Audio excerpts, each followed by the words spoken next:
स्तोत्रसंहिता 58 अध्याय आणि वचन 1 ते 11. न्यायाधीशांनो, तुम्ही तुमच्या निर्णयात न्यायी आहात काय? तुम्ही लोकांचा न्यायाने निवाडा करीत आहात काय?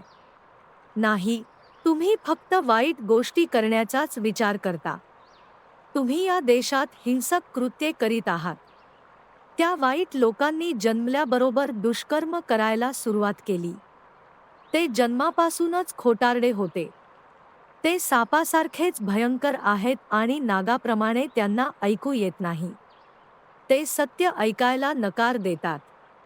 नागाला गारुड्याचे संगीत वा गाणे ऐकू येत नाही आणि ती दुष्ट माणसे यासारखी आहेत. परमेश्वरा, ती दुष्ट माणसे सिंहासारखी आहेत. म्हणून परमेश्वरा, तू त्यांचे दात पाड. ते लोक वाहून जाणाऱ्या पाण्याप्रमाणे नाहीसे होवोत. ते रस्त्यातल्या गवताप्रमाणे तुडवले जावोत. चालताना विरघळून जाणाऱ्या गोगलगायीप्रमाणे ते विरघळून जावोत. जन्मत मेलेल्या व दिवसाचा प्रकाश पाहिलेल्या बाळाप्रमाणे त्यांचे होवो. भांडे तापविण्यासाठी काट्या पेटवितात, तेव्हा त्यात चटकान जळणाऱ्या काट्यांप्रमाणे त्यांचे होवो. वाईट लोकांनी केलेल्या दुष्कृत्यांबद्दल जर त्यांना शिक्षा झाली तर चांगल्या माणसाला आनंद होईल, तो त्या दुष्टांच्या रक्तात आपले पाय धुवेल. असे जेव्हा घडेल तेव्हा लोक म्हणतील, चांगल्या माणसांना त्यांचे फळ मिळाले.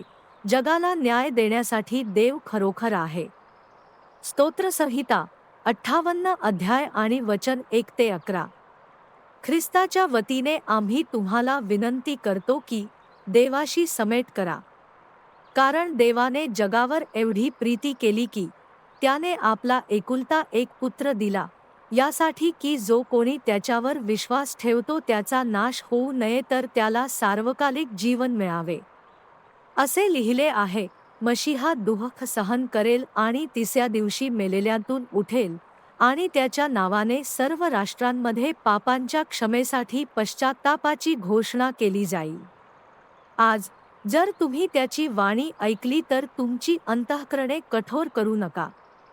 आता देवाच्या दयेचा काळ आहे, आता तारणाचा दिवस आहे. महाराजांनो, तारण मिळवण्यासाठी मी काय करावे? प्रभू येशू ख्रिस्तावर विश्वास ठेवा, म्हणजे तुमचे तारण होईल, तुम्ही आणि तुमचे घराणे. जर तुम्ही तुमच्या मुखाने येशू प्रभू आहे असे घोषित करा आणि तुमच्या अंतःकरणात विश्वास ठेवा की देवाने त्याला मेलेल्यांतून उठवले, तर तुमचे तारण होईल.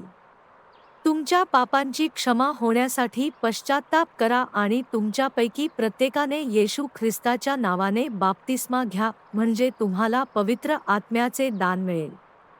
दुसऱ्या कोणाकडूनही तारण नाही, कारण स्वर्गाखाली मनुष्यांना दुसरे कोणतेही नाव दिलेले नाही ज्याद्वारे आपण तारण मिळवू शकतो. कारण एकच देव आहे आणि देव आणि माणसांमध्ये एकच मध्यस्थ आहे, तो म्हणजे ख्रिस्त येशू. प्रभू येशू ख्रिस्ताची कृपा, देवाचे प्रेम आणि पवित्र आत्म्याची सहभागिता तुम्हा सर्वांसोबत असो. आपला तारणारा, एकमेव ज्ञानी देव, याला गौरव आणि वैभव, प्रभुत्व आणि सामर्थ्य, आता आणि अनंतकाळ असो. धन्यवाद आणि आमेन. अगापाओ प्रतिध्वनी. सीमा ओलांडणारी साक्ष.